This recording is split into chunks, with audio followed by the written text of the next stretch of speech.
എല്ലാവർക്കും സ്വാഗതം. Learn with Reena miss എന്ന ചാനലിലേക്ക് എല്ലാവർക്കും സ്വാഗതം. ഞാൻ നിങ്ങളുടെ റീന മിസ്സാണ്.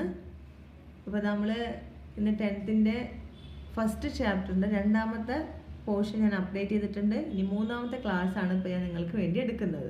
അപ്പോൾ കഴിഞ്ഞ ക്ലാസ്സിൽ നമ്മൾ സബ്ഷെൽ ഇലക്ട്രോണിക് കോൺഫിഗറേഷൻ എങ്ങനെയാണ് എഴുതുക എന്നുള്ളതാണ് ഞാൻ നിങ്ങളെ പഠിപ്പിച്ചത്, അല്ലേ?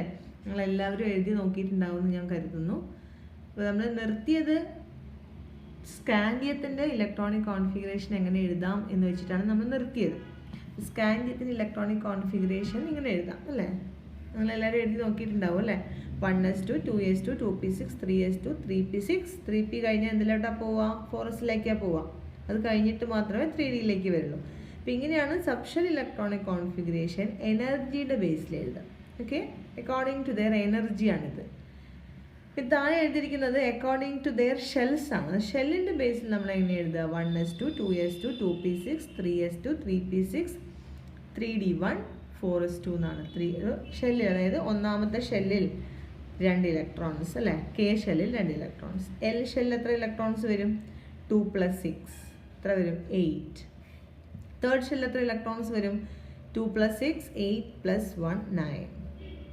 ദെൻ ഫോർത്ത് ഷെല്ലിൽ അഗെയിൻ 2 ഇലക്ട്രോൺസ്. ഇപ്പം ഇങ്ങനെയാണ് സ്കാൻഡിയത്തിന് എന്തുകൊണ്ടാണ് ഇങ്ങനെ ഒരു ഇലക്ട്രോണിക് കോൺഫിഗറേഷൻ വന്നതെന്ന് ഇപ്പോൾ നിങ്ങൾക്ക് മനസ്സിലായോ? അപ്പോൾ എന്തുകൊണ്ടാണ് സ്കാൻഡിയത്തിന് ഇങ്ങനെ ഒരു ഇലക്ട്രോണിക് കോൺഫിഗറേഷൻ വരാൻ കാരണം എന്ന് ചോദിച്ചു കഴിഞ്ഞാൽ നിങ്ങൾ according to their energy subshell electronic configurations like this and according to their shells subshell electronic configurations like this. എന്നിട്ട് നമുക്ക് ഷെല്ലിൽ എഴുതി കാണിച്ചാൽ മതി. ഓക്കെ, അപ്പോൾ ഇങ്ങനെയാണ് ഇത് വരുന്നത്. അപ്പോൾ നമ്മുടെ ടെക്സ്റ്റിൽ എങ്ങനെയുണ്ട്, എന്തുകൊണ്ടാണ് നിങ്ങൾക്ക് മനസ്സിലായല്ലോ എന്ന് ചോദിക്കേണ്ടത്. ഓക്കെ, ഇനി അടുത്ത് നോക്കൂ. Write the electronic configuration of titanium and vanadium. അതായത് സ്കാൻഡിയം 21 ആണ്. 21 ആയ സ്കാൻഡിയത്തിന് ശേഷം വരുന്ന രണ്ടെണ്ണമാണ്. ഒന്ന് ടൈറ്റാനിയം, ദെൻ അഗെയിൻ അടുത്തത് ടൈറ്റാനിയം. സ്കാൻഡിയം 21 ആണ്, titanium is 22 and 23 is vanadium. അപ്പോൾ ഇതെങ്ങനെ എഴുതുക? വളരെ സിമ്പിളാണ്, അല്ലേ? 1s2, 2s2, 2p6, 3s2, 3p6, 4s2. അപ്പോൾ ഇവിടെ 3d1 ആയിരുന്നു, 21 ആയിരുന്നു അപ്പോൾ, അല്ലേ? അപ്പോൾ ഇനി എത്ര വരും? 3d2 എന്ന് വരും. ഓക്കെ, വളരെ എളുപ്പമാണ്. അടുത്തത് വനേഡി ഇതേപോലെ തന്നെ ഇവിടെ എത്ര വരും? 3d3 എന്ന് വരും വനേഡി. ബാക്കിയെല്ലാം സെയിം ആസ് ടൈറ്റാനിയം. ഇങ്ങനെ തന്നെയാണ് വരിക. അപ്പോൾ നിങ്ങൾക്ക് സബ്ഷെൽ ഇലക്ട്രോണിക് കോൺഫിഗറേഷൻ എഴുതാൻ എല്ലാവർക്കും മനസ്സിലായല്ലോ. ഇനി നമുക്ക് അടുത്തത് പോകുന്നത് ഈ സബ്ഷെൽ ഇലക്ട്രോണിക് കോൺഫിഗറേഷൻ തന്നെ നമ്മൾക്ക് ഇനേർട്ട് ഗ്യാസിൻ്റെ സബ്ഷെൽ ഇലക്ട്രോണിക് കോൺഫിഗറേഷനുമായിട്ട് റിലേറ്റ് ചെയ്ത് എഴുതാൻ സാധിക്കും. നമുക്ക് ഏതൊക്കെ ഇനേർട്ട് ഗ്യാസിനെ അറിയാം? നിങ്ങൾക്ക് നിയോൺ എന്ന ഇനേർട്ട് ഗ്യാസിനെ അറിയാം, അല്ലേ? നിയോണിൻ്റെ അറ്റോമിക് നമ്പർ എത്രയാണ് വരിക എന്നറിയാം. ഹീലിയം ഉണ്ട്, helium, neon, argon, krypton, xenon, radon. ഇത്രയാണ് ഇനേർട്ട് ഗ്യാസസ് എന്ന് പറയുന്നത്. അപ്പോൾ നിയോണിൻ്റെ അറ്റോമിക് നമ്പർ എന്ന് പറഞ്ഞാൽ 10 ആണ്. അപ്പോൾ ഇതിൻ്റെ ഇലക്ട്രോണിക് കോൺഫിഗറേഷൻ നമ്മൾ എങ്ങനെ എഴുതുക? 1s2, 2s2, 2p6. അപ്പോൾ എത്രയും 10 ആയി, അല്ലേ? ഓക്കെ, അതായത് ഫസ്റ്റ് ഷെല്ലും കംപ്ലീറ്റഡ് ആണ്, സെക്കൻഡ് ഷെല്ലും കംപ്ലീറ്റഡ് ആണ്. എല്ലാ ഇനേർട്ട് ഗ്യാസിനും അതിൻ്റെ ഷെൽസ് ഓരോ എനർജി ലെവൽസ് കംപ്ലീറ്റ് ആയിരിക്കും. അത് that is why they are called as inert gases. They will never lose electrons or never gain electrons and never take part in a chemical reaction. That is why they are called as inert gases. Okay. അപ്പോൾ ഇവിടെ നമ്മളിനി ഈ സോഡിയത്തിൻ്റെ നിങ്ങൾക്ക് electronic configuration എഴുതണമെന്ന് വിചാരിക്കുക. സോഡിയത്തിൻ്റെ atomic number 11 എന്നാണ്. സോഡിയത്തിന് electronic configuration എഴുതുമ്പോൾ ഇപ്പോൾ 1s2, 2s2, 2p6, അടുത്തേതാണ് 3s1 എന്ന് വരും. ഓക്കെ, അപ്പോൾ ഇങ്ങനെ എഴുതുന്നതിന് പകരം നമുക്ക് എന്ത് ചെയ്താൽ മതി? സ്ക്വയർ ബ്രാക്കറ്റിൽ നിയോൺ എന്ന് എഴുതാം. ഓക്കെ, നിയോൺ എന്ന് എഴുതിയിട്ട് അതിൻ്റെ കൂടെ തന്നെ വിട്ടുപോയി എഴുതരുത് 3s1. അപ്പോൾ നിയോണിൻ്റെത് നമ്മൾ അണ്ടർസ്റ്റുഡ് ആണ്. It is 10 + 1, 11. ഇത് സോഡിയം ആണെന്ന് അണ്ടർസ്റ്റുഡ് ആണ്. മനസ്സിലായോ? അപ്പോൾ നിയോൺ എന്ന് പറയുമ്പോൾ എളുപ്പത്തിനൊരു വഴി ഞാൻ നിങ്ങൾക്ക് പറഞ്ഞുതരാം. ആ ഇനേർട്ട് ഗ്യാസ് നിങ്ങൾ ഓർഡറിൽ പഠിക്കുക. ഹീലിയം എന്ന് പറയുന്നത് ഫസ്റ്റ് പീരീഡാണ്, നിയോൺ എന്ന് പറയുന്നത് സെക്കൻഡ് പീരീഡാണ്. സെക്കൻഡ് പീരീഡിലുള്ളവർക്ക് എത്ര ഷെല്ലുണ്ടാവും? 2 ഷെല്ലുണ്ടാവും, അല്ലേ? തേർഡ് പീരീഡാണ് helium, neon, argon, krypton, xenon, radon. അത്ര നിങ്ങൾക്ക് വരില്ല. ഈ രണ്ടെണ്ണം മാത്രമേ ഇമ്പോർട്ടൻ്റ് ആയിട്ട് വരുള്ളൂ. നിയോൺ രണ്ടാമത്തെ പീരീഡാണ്, ആർഗൺ മൂന്നാമത്തെ പീരീഡാണ്. 2 പീരീഡ്. അപ്പോൾ നമുക്ക് ടെക്സ്റ്റ് ബുക്കിലൊരു കോളം കൊടുത്തിട്ടുണ്ട്. അപ്പോൾ ഈ കോളം നമ്മൾ ഇനി ഫില്ല് ചെയ്യാൻ പോകുന്നത്. ടെക്സ്റ്റ് ബുക്ക് ഇതിൽ ഓൾറെഡി ഫില്ല് ചെയ്ത് വെച്ചിട്ടുണ്ട്. ഇത് പഴയ ടെക്സ്റ്റ് ആയതുകൊണ്ടാണ്. അപ്പോൾ ഞാൻ നിങ്ങൾക്ക് കാണിച്ചു തരാം, ഞാൻ പറഞ്ഞുതരാം നിങ്ങൾക്ക് എങ്ങനെയാണ് ചെയ്യേണ്ടത്. അപ്പോൾ ഏതൊക്കെയാണ്? Scandium, calcium, magnesium, cobalt, zinc, ഇത്രയെണ്ണമാണ്. അപ്പോൾ നമുക്ക് ഓരോന്നായിട്ട് എഴുതാം. സ്കാൻഡിയത്തിൻ്റെ നോക്കൂല, സ്കാൻഡിയത്തിൻ്റെ അറ്റോമിക് നമ്പർ 21 ആണ്. അപ്പോൾ നിങ്ങൾ 2 കാര്യങ്ങളാണ് ഓർത്ത് വെക്കേണ്ടത്. ഒന്ന്, നിയോണിൻ്റെ അറ്റോമിക് നമ്പർ എന്ന് പറയുന്നത് 10 ആണ്. മനസ്സിലായോ? നിയോൺ കഴിഞ്ഞാൽ അടുത്ത് നമ്മൾ എഴുതേണ്ടത് 3s എന്ന സബ്ഷെല്ലാണ്. ദെൻ അടുത്തത് ആർഗൺ ആണ് അല്ലേ? ആർഗണെയാണ് നിങ്ങൾ സ്ക്വയർ ബ്രാക്കറ്റിലിട്ട് എഴുതുന്നതെങ്കിൽ ഇതിൻ്റെ അറ്റോമിക് നമ്പർ എന്ന് പറയുന്നത് 18 ആണ്. ആർഗൺ കഴിഞ്ഞാൽ അടുത്ത് നിങ്ങൾ എഴുതേണ്ട സബ്ഷെൽ എന്ന് പറയുന്നത് 4s ആണ്. ഇത്ര മാത്രം നിങ്ങൾ ഓർത്ത് വെച്ചാൽ നിങ്ങൾക്ക് വളരെ എളുപ്പത്തിൽ എഴുതാൻ പറ്റും. നോക്കൂ, സ്കാൻഡിയം ആണെങ്കിൽ നമ്മൾ സ്കാൻഡിയത്തിന് ആരുമായിട്ട് റിലേറ്റ് ചെയ്താണ് എഴുതേണ്ടത്? ആർഗണുമായിട്ട് റിലേറ്റ് ചെയ്താണ് എഴുതേണ്ടത് അല്ലേ? ഇപ്പോൾ ആർഗൺ നിങ്ങൾ എഴുതി കഴിഞ്ഞാൽ 18 ഇലക്ട്രോൺസ് ഇവിടെ ആയി. ഇനി എത്ര എണ്ണേ ഉള്ളൂ? ആകെ 3 അല്ലേ ഉള്ളൂ. അപ്പോൾ അത് കഴിഞ്ഞ് കഴിഞ്ഞാൽ 4s2 3d1. ഓക്കെ, അപ്പോൾ 18 + 2 20 + 1 21. അടുത്ത് നോക്കൂ, കാൽസ്യത്തിൻ്റെ അറ്റോമിക് നമ്പർ എന്ന് പറയുന്നത് 20 ആണ്. നമ്മൾ എങ്ങനെയാണ് റിലേറ്റ് ചെയ്ത് കാൽസ്യത്തെ? ആർഗൺ 18 ആണ് അല്ലേ?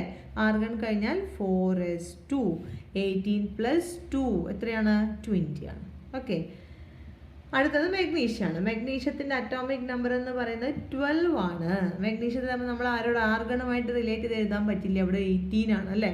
ദെൻ നിയോൺ 10 ആണ്. അപ്പോൾ നമ്മൾ നിയോണുമായിട്ട് റിലേറ്റ് ചെയ്തിട്ടാണ് എഴുതുക. ഇവിടെ അറ്റോമിക് നമ്പർ ഒന്നും കൊണ്ടുപോയി എഴുതരുത് കേട്ടോ. നിയോണിനെ മാത്രം സ്ക്വയർ ബ്രാക്കറ്റിൽ എഴുതിയാൽ മതി. അപ്പോൾ 10. നിയോൺ കഴിഞ്ഞാൽ അടുത്ത് നമ്മൾ എഴുതേണ്ടത് നമ്മൾ നേരത്തെ പറഞ്ഞു 3s ആണ്. അപ്പോൾ 10 + 2 12. മെഗ്നീഷ്യത്തിൻ്റെ നിയോൺ 3s2. അടുത്ത ആരെയാ വരിക? കൊബാൾട്ട് എത്രയാണെന്ന് അറിയാം? 27 ആണ്. 27 ആകുമ്പോൾ നമ്മൾ ആരുമായിട്ട് റിലേറ്റ് ചെയ്താണ് എഴുതേണ്ടത്? ആർഗണുമായിട്ട് റിലേറ്റ് ചെയ്താണ് നമ്മൾ എഴുതേണ്ടത് അല്ലേ? അപ്പോൾ ആർഗൺ സ്ക്വയർ ബ്രാക്കറ്റിൽ ഇട്ടു 18. ദെൻ 4s2 3d എത്ര വരും? അപ്പോൾ 18 + 2 20. ദെൻ 7. ഡിയിൽ എത്രയാണ് കൊള്ളുക മാക്സിമം? D contains 10 electrons. നമ്മൾ പറഞ്ഞു S contains 2, P contains 6, D contains 10, F contains 14 electrons.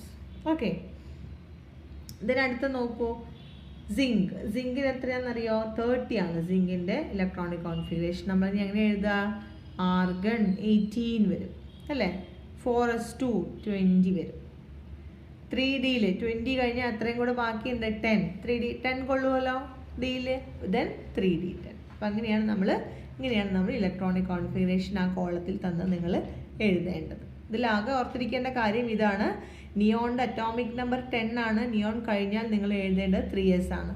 ആർഗണിൻ്റെ atomic number 18 ആണ്. ആർഗൺ കഴിഞ്ഞാൽ നിങ്ങൾ എഴുതേണ്ടത് 4s ആണ്. ദെൻ SPDFൽ എത്ര മാത്രം കൊള്ളുമെന്ന് നിങ്ങൾ ഓർത്തിരിക്കണം.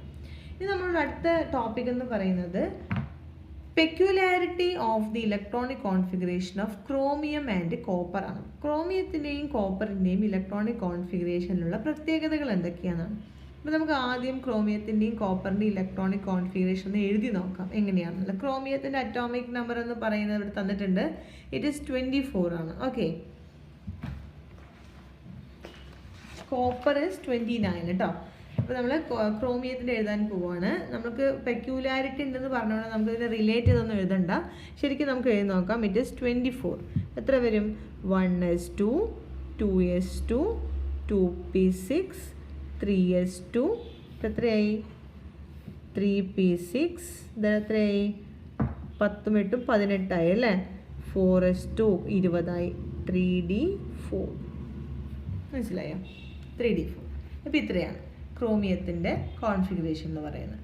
ഇതിലെന്താ പ്രത്യേകത? ഇത് നമ്മൾ എഴുതുന്ന പ്രകാരം ഇവിടെ എങ്ങനെയാണ് നിൽക്കേണ്ടത്? 4s2 3d4 ആയിട്ടാണ് നിൽക്കേണ്ടത്. പക്ഷേ ഇതൊരിക്കലും ഇങ്ങനെയല്ല നിൽക്കുക. എങ്ങനെയാണ് നിൽക്കുകയെന്ന് അറിയോ? ഇവിടെയൊക്കെ ഇതേപോലെ തന്നെ ലാസ്റ്റ് വരുമ്പോൾ 4s1 3d5 എന്നാണ് ഇവർ എക്സിസ്റ്റ് ചെയ്യുക. 3d5. അപ്പോൾ ഡിയിൽ നമ്മൾ നേരത്തെ പറഞ്ഞു D contains 10 electron. D subshell contains 10 electron. ഈ 10 ഇലക്ട്രോൺസ് നമ്മൾ പറയുന്ന പേര് ഫുള്ളി ഫിൽഡ് എന്നാണ്. ഈ 10 ഇലക്ട്രോണിക് കോൺഫിഗറേഷൻ നമ്മൾ പറയാം ഫുൾ ഫിൽഡ് ഡി ഓർബിറ്റൽ എന്നാണ് ഇതിനെ പറയാം. 10 ഉണ്ടെങ്കിൽ. ദെൻ 5 ആകുമ്പോൾ നമ്മൾ എന്ത് പറയും? ഹാഫ് ഫിൽഡ് ഡി ഓർബിറ്റൽ എന്ന് പറയും. ഓക്കെ, ഹാഫ് ഫിൽഡ് എന്നാണ് പറയാം. അപ്പോൾ ഈ ഫുള്ളി ഫിൽഡ് അല്ലെങ്കിൽ ഹാഫ് ഫിൽഡ് ആയിട്ട് ഡി സബ്ഷെൽ നിൽക്കുമ്പോൾ അതിന് ചില പ്രത്യേകതകളുണ്ട്. നോക്കൂ, നമ്മൾ പറഞ്ഞുതരാം എന്തൊക്കെയാണെന്നുള്ളത്. അപ്പോൾ ആദ്യം തന്നെ ടെക്സ്റ്റിൽ എന്തൊക്കെയാണ് പറഞ്ഞിരിക്കുന്നത് നിങ്ങളൊന്ന് നോക്കൂ. The d subshell can accommodate a maximum of 10 electrons. നമുക്കറിയുന്ന കാര്യമാണല്ലോ. ദ കംപ്ലീറ്റ്ലി ഫിൽഡ് കോൺഫിഗറേഷൻ നമ്മൾ പറഞ്ഞു ഫുൾ ഫിൽഡ് ആണ്. D10 means it's A full filled orbital, or half filled configuration. D5 means it is a half filled configuration. This is more stable than the others. അപ്പോൾ ഒന്നുകിൽ D5 ആയി നിൽക്കുക അല്ലെങ്കിൽ D10 ആയി നിൽക്കുക. അപ്പോൾ അങ്ങനെ ചെയ്യുമ്പോൾ എലമെൻറ്റ്സിന് കൂടുതലായിട്ട് എന്ത് കിട്ടും എന്നറിയോ? സ്റ്റെബിലിറ്റി കിട്ടും അങ്ങനെ ചെയ്യുമ്പോൾ. Based on this, atoms with D4s2, D9s2. അപ്പോൾ നിങ്ങൾക്ക് വരുന്ന കേസിൽ ചിലതിന് ചിലപ്പോൾ ഇവിടെ നമുക്ക് വന്നത് D4s2 എന്നാണ് കോൺഫിഗറേഷൻ വന്നത് അല്ലേ? D4s2 എന്നാണല്ലോ കോൺഫിഗറേഷൻ വന്നത്. D4 എന്ന് പറയാൻ കാരണം ഇത് നമ്മൾ എഴുതിയിരിക്കുന്നത് എനർജീൻ്റെ ബേസിലാണ്. നമ്മൾ ഷെല്ലിൻ്റെ ബേസിൽ എഴുതുമ്പോൾ എങ്ങനെയാണ് വരിക? 3D4 4s2 എന്നാണ് എഴുതുക അല്ലേ? 3 കഴിഞ്ഞിട്ടാണല്ലോ 4 വരിക. അപ്പോൾ ഷെൽസിൻ്റെ ബേസിൽ എഴുതുമ്പോൾ 3D4 4s2 എന്നാണ് വരിക. ഇനി ഇതേപോലെ നമ്മൾ കോപ്പറാണ് എഴുതുന്നതെങ്കിലോ കോപ്പർ is 29 ആണ് കോപ്പർ. അപ്പോൾ നമ്മൾ എങ്ങനെ എഴുതുക? 1s2 2s2 2p6 3s2 3p6 4s2 3d9 എന്നാണ് വരിക. ഇത്രയും വരുമ്പോൾ തന്നെ 20 ആയി. 20 + 9 29. അപ്പോൾ ഇത് it is according to their energy level. ഇനി ഇത് ഷെൽസിൻ്റെ ലെവലിൽ എഴുതുമ്പോൾ എങ്ങനെ എഴുതുക? 3 എന്നുള്ളത് മുന്നിലോട്ട് വരും അല്ലേ? 3d9 4s2 എന്ന് വരും. ഷെല്ല് 3 കഴിഞ്ഞിട്ടാണല്ലോ 4 ഷെൽ വരുന്നത്. അപ്പോൾ ഒന്നുകിൽ 3d4 4s2 എന്ന് വരിക, അല്ലെങ്കിൽ എന്ത് വരുന്നതെന്ന് മാർക്ക് ചെയ്ത് കാണിച്ചത് നിങ്ങൾക്ക്. ഏതൊക്കെ വരണം? ഒന്നുകിൽ 3d4 4s2 എന്ന് വരിക, അല്ലെങ്കിൽ എന്ത് വരിക? 3d9 4s2 എന്ന് വരിക. ഇങ്ങനെ വരുമ്പോൾ അവർ സ്വയം ഒന്ന് റീഅറേഞ്ച് ചെയ്യും. എന്തിനു വേണ്ടിയിട്ടാണെന്നറിയോ റീഅറേഞ്ച് ചെയ്യുന്നത്? ഡി സബ്ഷെല്ലിന് D5 D10 ആയിട്ടാണ് എക്സിസ്റ്റ് ചെയ്യുന്നതെങ്കിൽ ദേ ഗെറ്റ് മോർ സ്റ്റെബിലിറ്റി. അപ്പോൾ അവർക്ക് സ്റ്റെബിലിറ്റി കൂടും. അപ്പം അങ്ങനെ സ്റ്റേബിളായി നിൽക്കാൻ വേണ്ടിയിട്ട് ഇവർ ചെറിയൊരു അഡ്ജസ്റ്റ്മെൻറ്റ് നടത്തും. എങ്ങനെ നടത്തുമെന്നറിയോ? എസിൽ നിന്നും ഒരു ഇലക്ട്രോൺസ് എങ്ങോട്ട് കൊടുക്കും?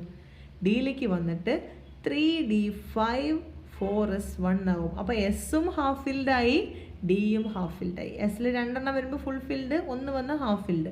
അപ്പോൾ ഇവർ രണ്ടും ഹാഫ് ഫിൽഡായിട്ട് മാറി. അപ്പോൾ കുറച്ചുകൂടെ സ്റ്റെബിലിറ്റി കൂടും. ഈ കേസിൽ എന്താ സംഭവിക്കുക? ഇവിടെ കോപ്പറിൻ്റെ കേസിൽ എന്താ സംഭവിക്കുക? ശരിക്കും വരേണ്ടത് 4s2 3d9 എന്നാണ്. പക്ഷേ ഇവിടെ ഒന്നുകൂടെ ആയിക്കഴിഞ്ഞാൽ D10 ആയിട്ട് മാറും. D10 എന്ന് പറഞ്ഞാൽ ഫുള്ളി ഫിൽഡ് ഡി ആണ്. അപ്പോൾ കൂടുതൽ സ്റ്റേബിൾ ആവും. അപ്പോൾ അതിന് വേണ്ടിയിട്ട് എസിൽ നിന്നും ഒരു ഇലക്ട്രോൺസ് ഇങ്ങോട്ട് പോയിട്ട് D10 ഇത് ഞാൻ ഇതിൻ്റെ ബേസിൽ എഴുതാണ്. അപ്പോൾ അവർ റീഅറേഞ്ച് ചെയ്തിട്ട് എന്തായിട്ട് മാറുമെന്നറിയോ? 3d10 4s1 എന്നായിട്ട് മാറും. അപ്പോൾ ഈ രണ്ട് എലമെൻറ്റ്സ് മാത്രമാണ് ഇങ്ങനെ ചെയ്യുന്നതാണ് കേട്ടോ. അപ്പോൾ ഈ ഡി സബ്ഷെല്ലിൻ്റെ കേസിൽ അറേഞ്ച് ചെയ്യുന്നവർ നോക്കൂ. അപ്പോൾ ഏതൊക്കെ കോൺഫിഗറേഷൻസ് ആണ് അങ്ങനെ മാറുക? D4s2 അല്ലെങ്കിൽ D9s2 configurations will have some changes in the filling of electrons to attain stability. അവർ എന്തിനു വേണ്ടിയിട്ടാണ് അങ്ങനെ മാറുന്നതെന്നറിയോ? To get more stability. Stability കൂട്ടാൻ വേണ്ടിയിട്ട് അവർ ചെറിയൊരു അറേഞ്ച്മെൻറ്റ് നടത്തിയിട്ട് D4s2 എന്നുള്ളത് എന്തായിട്ട് മാറും? D5s1 എന്നായിട്ടും D9s2 എന്നുള്ളത് എന്തായിട്ട് മാറും? D10s1 എന്നായിട്ടും മാറും. മനസ്സിലായില്ലേ പറഞ്ഞത് എന്താണെന്നുള്ളത്? ലാസ്റ്റിൽ D4s2 എന്ന് വന്നാൽ അവർ ചെറിയൊരു അറേഞ്ച്മെൻറ്റ് നടത്തിയിട്ട് എന്തായിട്ട് മാറും? D5s1 എന്നായിട്ട് മാറും. ദെൻ D9s2 എന്ന് വന്നാൽ അവരെന്തായിട്ട് മാറും? D10s1 എന്നായിട്ട് മാറും. ഇത് കൂടുതൽ സ്റ്റേബിളാണ്. ഇതിനേക്കാളിലും കൂടുതൽ സ്റ്റേബിളാണ് ഇത്. 2 എലമെൻറ്റ്സ് ആണ് ഇങ്ങനെ ഡി അറേഞ്ച് ചെയ്യുന്നവർ. ഏതൊക്കെയാണ്? Chromium and copper. രണ്ടും നിങ്ങൾ ബൈ ഹാർട്ട് ചെയ്ത് വയ്ക്കുക. Chromium and copper. മനസ്സിലായോ? ഇനി നമ്മുടെ ടെക്സ്റ്റ് ബുക്കിൽ എന്താണ് പറഞ്ഞിട്ടുള്ളത് നോക്കൂ. ടെക്സ്റ്റ് ബുക്കിൽ likewise for F subshell. F നമുക്കറിയാം, Fൽ എത്ര എണ്ണമാണ് മാക്സിമം ഉള്ളത്? F contains 14 electrons. That means half filled F means F7 and fully filled F means F14. അവരും ഇതുപോലെ Fൽ 7 അല്ലെങ്കിൽ Fൽ 14 കിട്ടാൻ വേണ്ടിയിട്ട് ചില അഡ്ജസ്റ്റ്മെൻറ്റ്സ് നടത്താറുണ്ട്. Likewise for F subshell, F7 and F14 are arrangements. 14 arrangements are more stable. Okay. ഇവിടെ നമ്മൾ പറഞ്ഞത് തന്നെയാണ് കോപ്പറിൻ്റെ ഇതിലേത് വരും കോപ്പറിനെന്നാണ് ചോദിച്ചിരിക്കുന്നത്. 3D9 4s2 വരുമോ 3D10 4s1 വരുമോ? ഏതാ വരിക? 3D10 4s1 ആണ് വരിക. That means fully filled d orbital is more stable than D9 orbital. മനസ്സിലായോ? ഇനി നോക്കൂ. For the subshell electronic configuration of chromium and copper, the configuration with half filled D subshell or completely filled D subshell show greater stability. അതാണ് അതിൻ്റെ answer. ഇത് പഠിച്ചു വയ്ക്കുക. If the subshell wise electronic configuration of an atom is 1s2 2s2 2p6 3s2, find the answer to the following. ഒരു 1s2 2s2 2p6 3s2 എന്ന് കൊടുത്തിട്ടുണ്ട് അല്ലേ? അങ്ങനെയാണെങ്കിൽ നിങ്ങളോട് പറഞ്ഞിരിക്കുന്നത് കുറച്ച് ക്വസ്റ്റ്യൻ കൊടുത്തിട്ടുണ്ട്, അതിൻ്റെ ആൻസർ കണ്ടുപിടിക്കാനാണ്. അപ്പോൾ എന്താണ് കൊടുത്തിരിക്കുന്നത് നമുക്കൊന്ന് നോക്കാം. ഇലക്ട്രോണിക് കോൺഫിഗറേഷൻ കൊടുത്തിരിക്കുന്നത്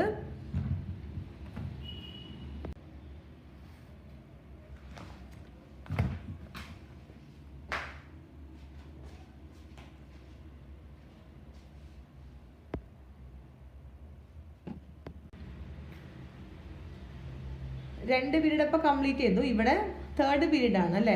അപ്പോൾ ഈ രണ്ടാമത്തെ പീരീഡ് കഴിഞ്ഞാൽ പിന്നെ അടുത്ത ഷെല്ല് വരുന്ന ഏതാണ്? 3s എന്നുള്ളതാണ്. അപ്പോൾ ഇവിടെ ആർഗണിൻ്റെ ആണെങ്കിൽ ഇപ്പോൾ നിങ്ങൾക്ക് പൊട്ടാസ്യം എഴുതണമെന്ന് വിചാരിച്ചോളൂ. പൊട്ടാസ്യം എഴുതണമെങ്കിൽ പൊട്ടാസ്യത്തിൻ്റെ അറ്റോമിക് നമ്പർ 19 ആണ് അല്ലേ? അപ്പോൾ 18 എന്ന് പറയുന്നത് ആരാണ്? വളരെ എളുപ്പത്തിൽ ഇങ്ങനെ എഴുതാതെ ഞാൻ നിങ്ങൾക്ക് കാണിച്ചു തരാം എങ്ങനെയാണെന്നുള്ളത്. 18 എന്ന് പറയുന്നത് ആരാണ്? ആർഗണാണ്. ഓക്കെ, ഇത് 10 18. ഓക്കെ, 8 വ്യത്യാസമാണ് വരിക. അപ്പോൾ ഇവിടെ 18. ഓക്കെ, അപ്പോൾ ആർഗൺ നമുക്ക് ബ്രാക്കറ്റിൽ എഴുതാം. അപ്പോൾ ഇത് 18 കേട്ടോ. അടുത്ത ഇനി ഒന്നും കൂടെ അല്ലേ പൊട്ടാസ്യത്തിൽ നമുക്ക് എഴുതാനുള്ളൂ. അപ്പോൾ ഇവിടെ ആർഗൺ എന്ന് പറയുമ്പോൾ 3 പീരീഡ് കഴിഞ്ഞു. അപ്പോൾ ഇവിടെ 4s1 18 1 19. മനസ്സിലായോ? വളരെ എളുപ്പത്തിൽ നമുക്ക് എഴുതാൻ പറ്റും. ഇങ്ങനെ നമുക്ക് ഇനേർട്ട് ഗ്യാസുമായിട്ട് റിലേറ്റ് ചെയ്ത് നിങ്ങൾക്ക് എഴുതാം. ഈ 4sഉം ഇത് മാത്രമല്ല കേട്ടോ, നമുക്ക് ഏതിനെ വേണമെങ്കിലും ഇങ്ങനെ റിലേറ്റ് ചെയ്ത് എഴുതാൻ പറ്റും. നിങ്ങൾ ടെക്സ്റ്റ് ബുക്കിൽ കൊടുത്തിട്ടുണ്ട് നിയോൺ, നമ്മളിപ്പോൾ എഴുതിയതാണ്. നിയോണിൻ്റെ കോൺഫിഗറേഷൻ എഴുതുക, അതിനെ റിലേറ്റ് ചെയ്തിട്ട് നമുക്ക് സോഡിയത്തിൻ്റെ കോൺഫിഗറേഷനും എഴുതാൻ പറ്റും. നിയോൺ ഒരു ബ്രാക്കറ്റിലേക്ക് എഴുതുക, ദെൻ 3s1. ഇനി നോക്കൂ, ഇവിടെ കുറച്ചെണ്ണം കൊടുത്തിട്ടുണ്ട്. ഇതിനെ നിങ്ങൾക്ക് ഇനേർട്ട് ഗ്യാസിനുമായിട്ട് റിലേറ്റ് ചെയ്ത് എഴുതാനാണ് പറഞ്ഞിരിക്കുന്നത്. അപ്പോൾ നമുക്ക് എങ്ങനെ എഴുതാം റിലേറ്റ് ചെയ്തിട്ട്? ഞാൻ ഇതിൽ ടെക്സ്റ്റ് ബുക്കിൽ ഓൾറെഡി കുറച്ച് എഴുതി വെച്ചിട്ടുണ്ട്. അത് പഴയ ടെക്സ്റ്റ് ബുക്ക് ആയതുകൊണ്ടാണ് കേട്ടോ. ഞാൻ നിങ്ങൾക്ക് കാണിച്ചു തരാം എങ്ങനെയാണ് എഴുതാൻ. വളരെ എളുപ്പമാണ് എഴുതാൻ. അപ്പോൾ ആദ്യത്തത് സ്കാൻഡിയമാണ്. സ്കാൻഡിയം എന്ന് പറയുന്നത് 21 ആണ്. 21 ആണെങ്കിൽ നമുക്കറിയാം ഏറ്റവും അതിനോട് അടുത്ത ഇനേർട്ട് ഗ്യാസ് ഏതാ വരിക? ആർഗൺ ആണ് അല്ലേ? ആർഗൺ എന്ന് പറയുന്നത് 18 ആണ്. നിങ്ങൾ ഓർത്ത് വയ്ക്കുക, ആർഗൺ 18 ആണ്. നിയോൺ എന്ന് പറയുന്നത് 10 ആണ്. ഈ 10 എന്ന് പറയുമ്പോൾ 2 പീരീഡ് കഴിയും 3 മുതലാണ് നിങ്ങൾ എഴുതി തുടങ്ങേണ്ടത്. 18 എന്ന് പറയുമ്പോൾ 3 പീരീഡ് കഴിയും 4 മുതലാണ് നിങ്ങൾ എഴുതി തുടങ്ങേണ്ടത്. ഇവിടെ 3 മുതലാണ് നിങ്ങൾ എഴുതി തുടങ്ങേണ്ടത്. മനസ്സിലായോ? 4s മുതലാണ്, ഇവിടെ 3s മുതലാണ് എഴുതി തുടങ്ങേണ്ടത്. അപ്പോൾ സ്കാൻഡിയം ആർഗൺ 18 ആണ്. ദെൻ ആർഗൺ കഴിഞ്ഞ് അടുത്ത ഏതാണ് എഴുതി തുടങ്ങേണ്ടത്? നമ്മൾ 3sഉം എഴുതണം 3pയും എഴുതണം. നമുക്ക് നോക്കാം. ഇവിടെ 18 18ഉം ഇതിൽ 2 എണ്ണം 20. ദെൻ അടുത്ത ഏതാ വരിക?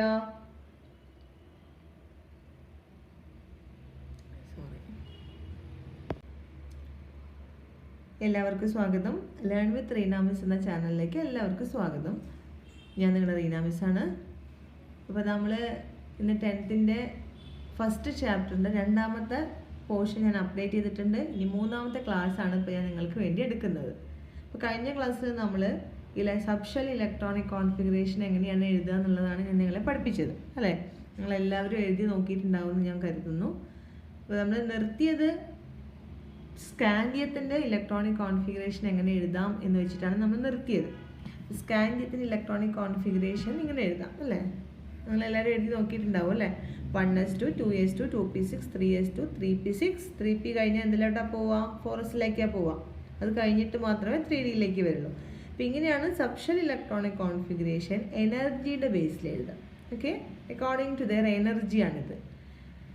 താഴെ എഴുതിയിരിക്കുന്നത് അക്കോർഡിംഗ് ടു ദെയർ ഷെൽസ് ആണ്. ഷെല്ലിൻ്റെ ബേസിൽ നമ്മൾ എങ്ങനെ എഴുതുക? 1s2 2s2 2p6 3s2 3p6 3d1 4s2 എന്നാണ്. ഷെല്ലിൽ, അതായത് ഒന്നാമത്തെ ഷെല്ലിൽ 2 ഇലക്ട്രോൺസ് അല്ലേ. കെ ഷെല്ലിൽ 2 ഇലക്ട്രോൺസ്. എൽ ഷെല്ലിൽ എത്ര ഇലക്ട്രോൺസ് വരും? 2 + 6 എത്ര വരും? 8. തേർഡ് ഷെല്ലിൽ എത്ര ഇലക്ട്രോൺസ് വരും? 2 + 6 8 + 1 9.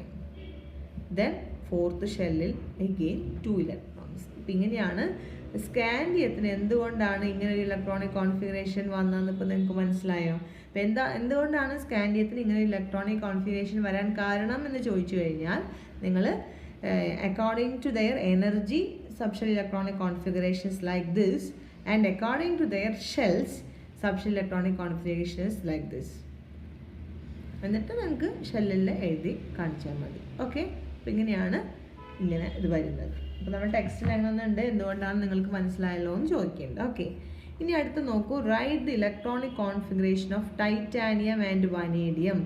അതായത് സ്കാൻഡിയം 21 ആണ്. 21 ആയ സ്കാൻഡിയത്തിന് ശേഷം വരുന്ന രണ്ടെണ്ണമാണ്. ഒന്ന് ടൈറ്റാനിയം, ദെൻ അഗെയിൻ അടുത്തത് ടൈറ്റാനിയം.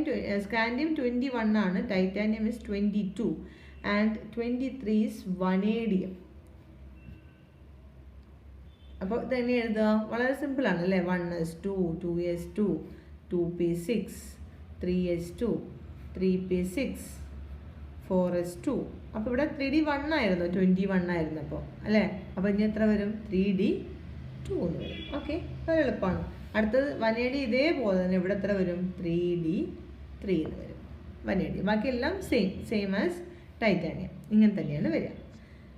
അപ്പോൾ നിങ്ങൾക്ക് സബ്ഷെൽ ഇലക്ട്രോണിക് കോൺഫിഗറേഷൻ എഴുതാൻ എല്ലാവർക്കും മനസ്സിലായല്ലോ.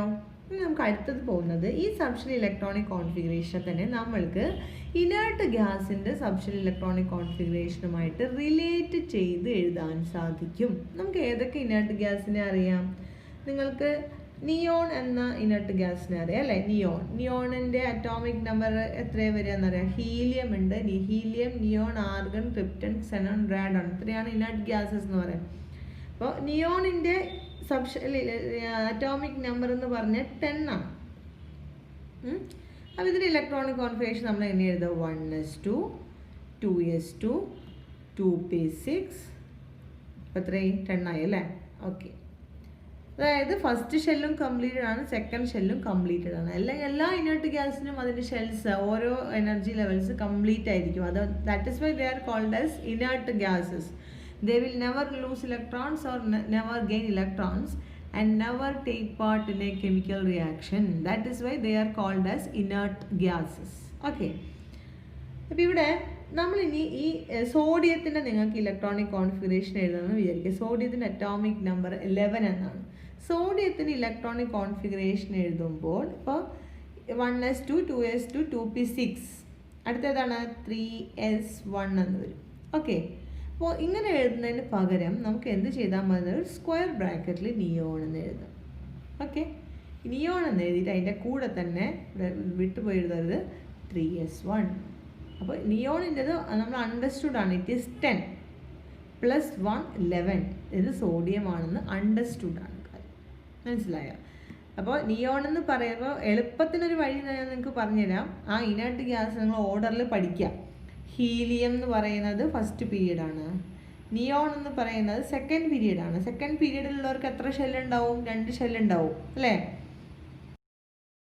തേർഡ് പീരീഡാണ് helium, neon, argon, krypton, xenon, radon. അത്ര നിങ്ങൾക്ക് വരില്ല. ഈ 2 മാത്രമേ ഇമ്പോർട്ടൻ്റ് ആയിട്ട് വരുള്ളൂ. നിയോൺ 2ാമത്തെ പീരീഡാണ്, ആർഗൺ 3ാമത്തെ പീരീഡാണ്. 2 പീരീഡ് അപ്പോൾ കംപ്ലീറ്റ് ചെയ്തു. ഇവിടെ തേർഡ് പീരീഡാണ് അല്ലേ. അപ്പോൾ ഈ രണ്ടാമത്തെ പീരീഡ് കഴിഞ്ഞാൽ പിന്നെ അടുത്ത ഷെല്ല് വരുന്ന ഏതാണ് 3s എന്നുള്ളതാണ്. അപ്പോൾ ഇവിടെ ആർഗണിൻ്റെ ആണെങ്കിൽ ഇപ്പോൾ നിങ്ങൾക്ക് പൊട്ടാസ്യം എഴുതണമെന്ന് വിചാരിച്ചോളൂ. പൊട്ടാസ്യം എഴുതണമെങ്കിൽ പൊട്ടാസ്യത്തിൻ്റെ അറ്റോമിക് നമ്പർ 19 ആണ് അല്ലേ. അപ്പോൾ 18 എന്ന് പറയുന്നത് ആരാണ്? വളരെ എളുപ്പത്തിൽ ഇങ്ങനെ എഴുതാതെ തന്നെ നിങ്ങൾക്ക് കാണിച്ചു തരാം എങ്ങനെയാണെന്നുള്ളത്. 18 എന്ന് പറയുന്നത് ആരാണ്? ആർഗണാണ്. ഓക്കെ, ഇത് 10, 18. ഓക്കെ, 8 വ്യത്യാസമാണ് വരിക. അപ്പോൾ ഇവിടെ 18.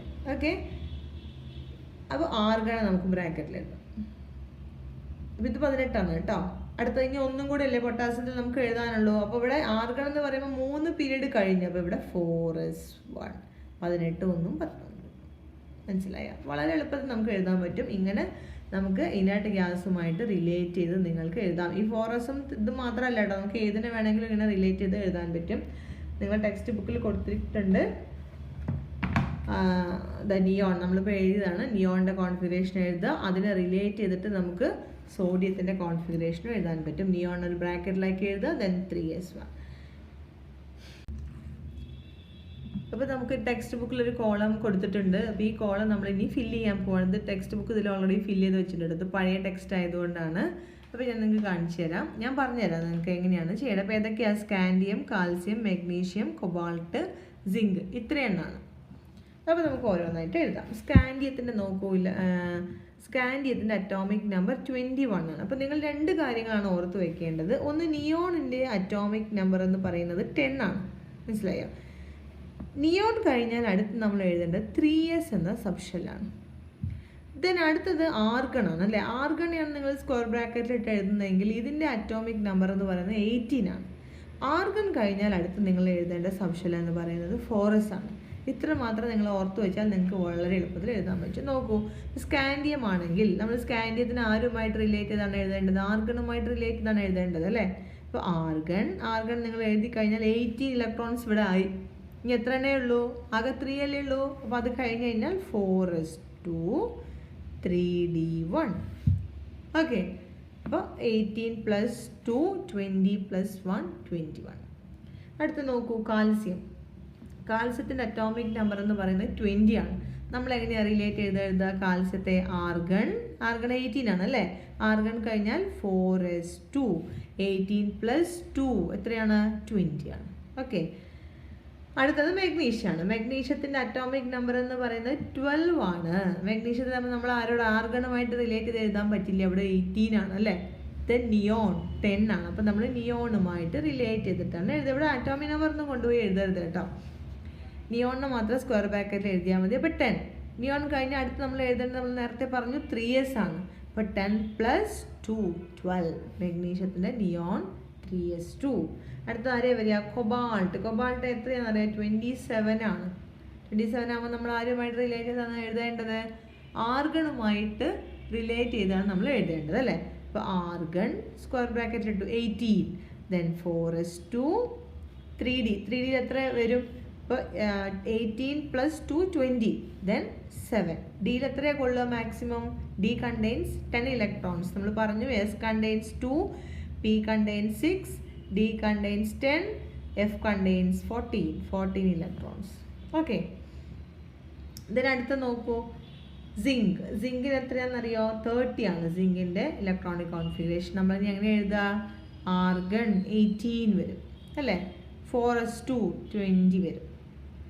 3dയിൽ 20 കഴിഞ്ഞാൽ അത്രയും കൂടെ ബാക്കിയുണ്ട് 10. 3d 10 കൊള്ളുമല്ലോ ഡിയിൽ. Then 3d10. അപ്പം ഇങ്ങനെയാണ് നമ്മൾ ഇലക്ട്രോണിക് കോൺഫിഗറേഷൻ ആ കോളത്തിൽ തന്ന് നിങ്ങൾ എഴുതേണ്ടത്. ഇതിലാകെ ഓർത്തിരിക്കേണ്ട കാര്യം ഇതാണ്. നിയോണിൻ്റെ അറ്റോമിക് നമ്പർ 10 ആണ്. നിയോൺ കഴിഞ്ഞാൽ നിങ്ങൾ എഴുതേണ്ടത് 3s ആണ്. ആർഗണിൻ്റെ അറ്റോമിക് നമ്പർ 18 ആണ്. ആർഗൺ കഴിഞ്ഞാൽ നിങ്ങൾ എഴുതേണ്ടത് 4s ആണ്. ദെൻ SPDFൽ എത്ര മാത്രം കൊള്ളുമെന്ന് നിങ്ങൾ ഓർത്തിരിക്കണം. ഇനി നമ്മളുടെ അടുത്ത ടോപ്പിക് എന്ന് പറയുന്നത് peculiarity of the electronic configuration of chromium and copper ആണ്. ക്രോമിയത്തിൻ്റെയും കോപ്പറിൻ്റെയും ഇലക്ട്രോണിക് കോൺഫിഗറേഷനിലുള്ള പ്രത്യേകതകൾ എന്തൊക്കെയാണെന്നാണ്. അപ്പോൾ നമുക്ക് ആദ്യം ക്രോമിയത്തിൻ്റെയും കോപ്പറിൻ്റെയും ഇലക്ട്രോണിക് കോൺഫിഗറേഷൻ എഴുതി നോക്കാം എങ്ങനെയാണെന്നുള്ളത്. ക്രോമിയത്തിൻ്റെ അറ്റോമിക് നമ്പർ എന്ന് പറയുന്നത് ഇവിടെ തന്നിട്ടുണ്ട്. ഇറ്റ് ഈസ് 24 ആണ്. ഓക്കെ, കോപ്പർ ഈസ് 29 കേട്ടോ. അപ്പോൾ നമ്മൾ ക്രോമിയത്തിൻ്റെ എഴുതാൻ പോവുകയാണ്. നമുക്ക് പെക്യുലാരിറ്റി ഉണ്ടെന്ന് പറഞ്ഞുകൊണ്ട് നമുക്ക് ഇതിനെ റിലേറ്റ് ചെയ്തൊന്നും എഴുതണ്ട. ശരിക്കും നമുക്ക് എഴുതി നോക്കാം. It is 24. എത്ര വരും? 1s2 2s2 2p6 3s2 എത്രയായി 3p6 എത്രയായി 10 8 18 അല്ലേ 4s2 20 3d4 മനസ്സിലായോ 3d4 അപ്പോൾ ഇത്രയാണ് ക്രോമിയത്തിൻ്റെ കോൺഫിഗറേഷൻ എന്ന് പറയുന്നത്. ഇതിലെന്താ പ്രത്യേകത? ഇത് നമ്മൾ എഴുതുന്ന പ്രകാരം ഇവിടെ എങ്ങനെയാണ് നിൽക്കേണ്ടത് 4s2 3d4 ആയിട്ടാണ് നിൽക്കേണ്ടത്. പക്ഷേ ഇതൊരിക്കലും ഇങ്ങനെയല്ല നിൽക്കുക. എങ്ങനെയാണ് നിൽക്കാമെന്ന് അറിയോ? ഇവിടെയൊക്കെ അതേപോലെ തന്നെ ലാസ്റ്റ് വരുമ്പോൾ 4s1 3d5 എന്നാണ് ഇവർ എക്സിസ്റ്റ് ചെയ്യുക 3d5. ഇപ്പോൾ ഡിയിൽ നമ്മൾ നേരത്തെ പറഞ്ഞു D contains 10 electron, D subshell contains 10 electron. ഈ 10 ഇലക്ട്രോൺസ് നമ്മൾ പറയുന്ന പേര് ഫുള്ളി ഫിൽഡ് എന്നാണ്. ഈ 10 ഇലക്ട്രോണിക് കോൺഫിഗറേഷൻ നമ്മൾ പറയാം ഫുൾ ഫിൽഡ് ഡി ഓർബിറ്റൽ എന്നാണ് ഇതിനെ പറയാം. 10 എണ്ണം ഉണ്ടെങ്കിൽ. ദെൻ 5 ആകുമ്പോൾ നമ്മൾ എന്ത് പറയും? ഹാഫ് ഫിൽഡ് ഡി ഓർബിറ്റൽ എന്ന് പറയും. ഓക്കെ, ഹാഫ് ഫിൽഡ് എന്നാണ് പറയാം. അപ്പോൾ ഈ ഫുള്ളി ഫിൽഡ് അല്ലെങ്കിൽ ഹാഫ് ഫിൽഡ് ആയിട്ട് ഡി സബ്ഷെൽ നിൽക്കുമ്പോൾ അതിന് ചില പ്രത്യേകതകളുണ്ട്. നോക്കൂ, നമ്മൾ പറഞ്ഞുതരാം എന്തൊക്കെയാണെന്നുള്ളത്. അപ്പോൾ ആദ്യം നമ്മൾ ടെക്സ്റ്റിൽ എന്തൊക്കെയാണ് പറഞ്ഞിരിക്കുന്നത് നിങ്ങളൊന്ന് നോക്കൂ. The D subshell can accommodate a maximum of 10 electrons. നമുക്കറിയുന്ന കാര്യമാണല്ലോ. The completely filled configuration നമ്മൾ പറഞ്ഞു full filled ആണ്. D10 means it's a full filled orbital or half filled configuration. D5 means it is a half filled configuration. This is more stable than the others. അപ്പോൾ ഒന്നുകിൽ D5 ആയി നിൽക്കുക അല്ലെങ്കിൽ D10 ആയി നിൽക്കുക. അപ്പോൾ അങ്ങനെ ചെയ്യുമ്പോൾ എലമെൻറ്റ്സിന് കൂടുതലായിട്ട് എന്ത് കിട്ടും എന്നറിയോ? സ്റ്റെബിലിറ്റി കിട്ടും അങ്ങനെ ചെയ്യുമ്പോൾ. Based on this atoms with D4s2 D9s2. അപ്പോൾ നിങ്ങൾക്ക് വരുന്ന കേസിൽ ചിലതിന് ചിലപ്പോൾ ഇവിടെ നമുക്ക് വന്നത് D4s2 എന്നാണ് കോൺഫിഗറേഷൻ വന്നത് അല്ലേ?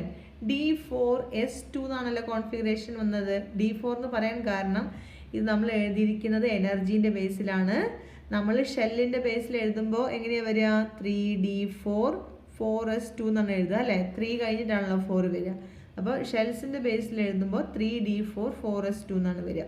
ഇനി ഇതേപോലെ നമ്മൾ കോപ്പറാണ് എഴുതുന്നതെങ്കിലോ കോപ്പർ is 29 ആണ് കോപ്പർ. അപ്പോൾ നമ്മൾ എങ്ങനെ എഴുതുക? 1s2 2s2 2p6 3s2 3p6 4s2 3d9 എന്നാണ് വരിക. ഇത്രയും വരുമ്പോൾ തന്നെ 20 ആയി. 20 + 9 29. അപ്പോൾ ഇത് it is according to their energy level.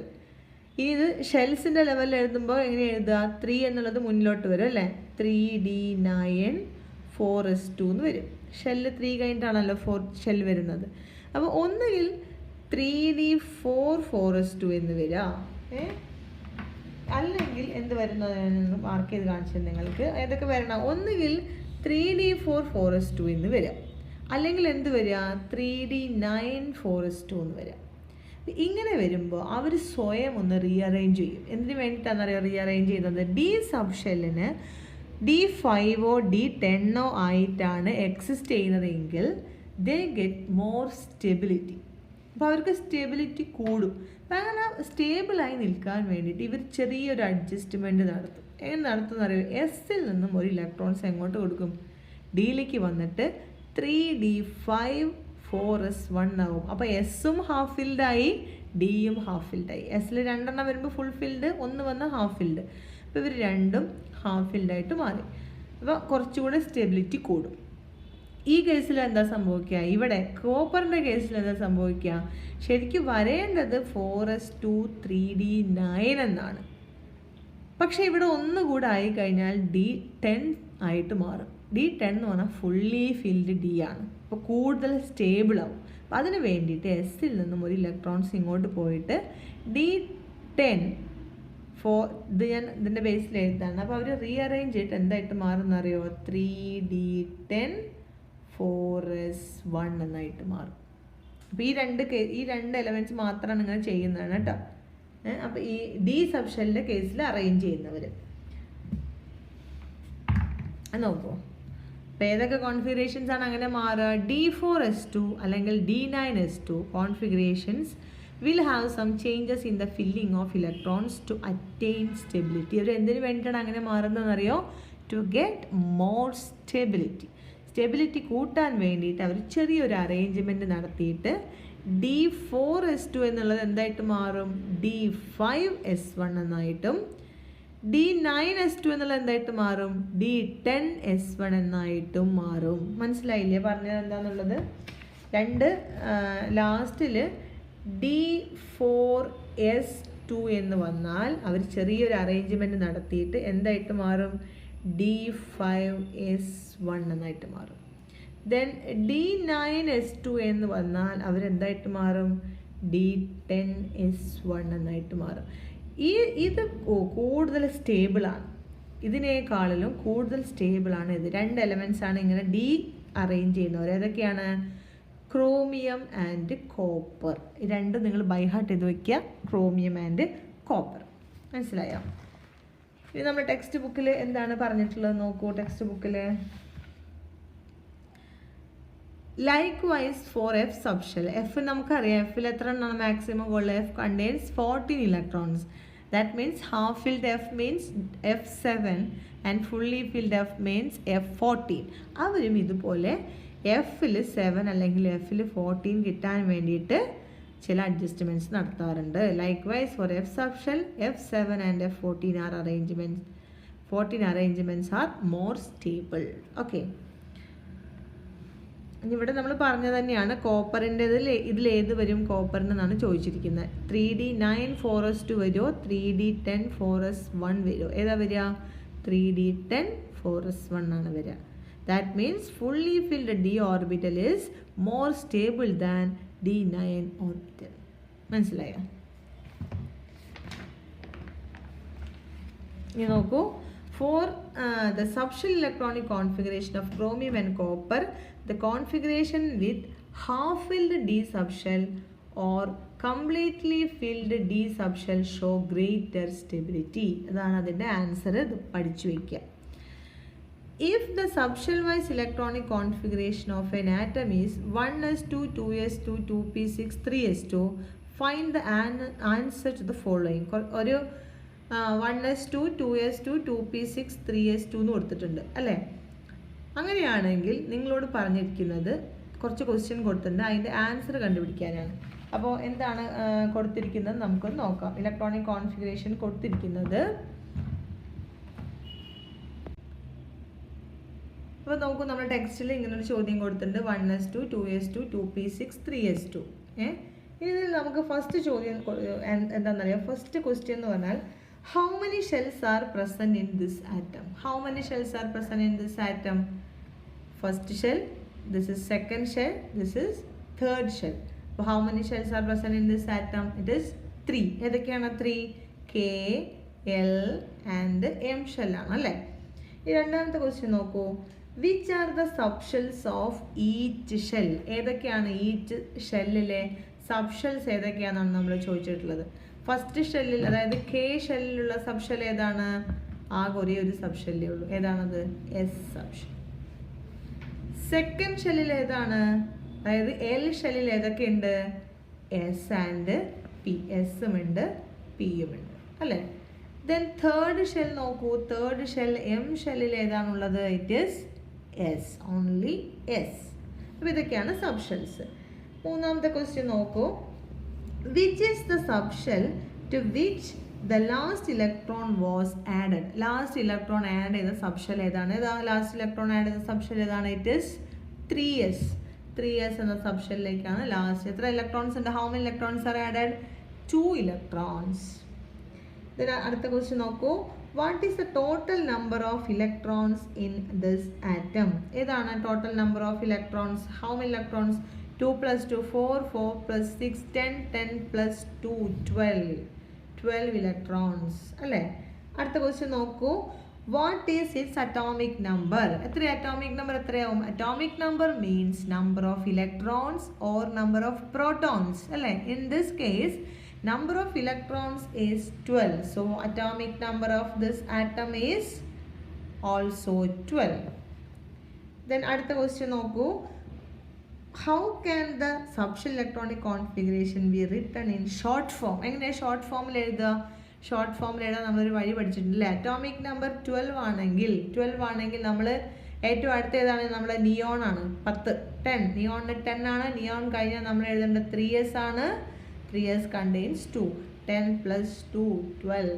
Okay, അപ്പോൾ ആ ക്വസ്റ്റ്യൻ കഴിഞ്ഞു. ഇനി അടുത്ത് നമ്മൾ എടുക്കാൻ പോകുന്നത് subshell electronic configuration and D block or blocks ആണ്. ഓരോ S block, P block, D block, F block. അത് ഞാൻ തൊട്ടടുത്ത ക്ലാസ്സിൽ തന്നെ നിങ്ങൾക്ക് പറഞ്ഞു തരും. അപ്പോൾ നമ്മൾ സ്ഥിരമായിട്ട് വീഡിയോ അപ്ലോഡ് ചെയ്യും. നിങ്ങൾക്ക് എന്ത് സംശയം ഉണ്ടെങ്കിലും എന്നോട് കമൻറ്റിൽ ചോദിക്കാം. ഞാൻ തൊട്ടടുത്ത വീഡിയോയിൽ തന്നെ അത് ക്ലിയർ ചെയ്ത് തരുന്നതാണ്. ലേൺ വിത്ത് റീന മിസ് എന്ന ചാനലിൽ 10th മാത്രമല്ല 8th 9th ഞാൻ പഠിപ്പിക്കുന്നുണ്ട്. നിങ്ങളുടെ അനിയത്തിമാരൊക്കെ ഉണ്ടെങ്കിൽ, നിങ്ങളുടെ ഫ്രണ്ട്സ് ഉണ്ടെങ്കിൽ, റിലേറ്റീവ്സ് ഉണ്ടെങ്കിൽ എല്ലാവർക്കും നിങ്ങളൊന്ന് ഷെയർ ചെയ്ത് കൊടുക്കുക. നന്നായിട്ട് പഠിക്കുക. പഠിക്കേണ്ട സമയം വേറെ ഒന്നിനു വേണ്ടി നിങ്ങൾ ഉപയോഗിക്കരുത്. പഠിക്കാൻ വേണ്ടി മാത്രം ഉപയോഗിക്കുക. So by.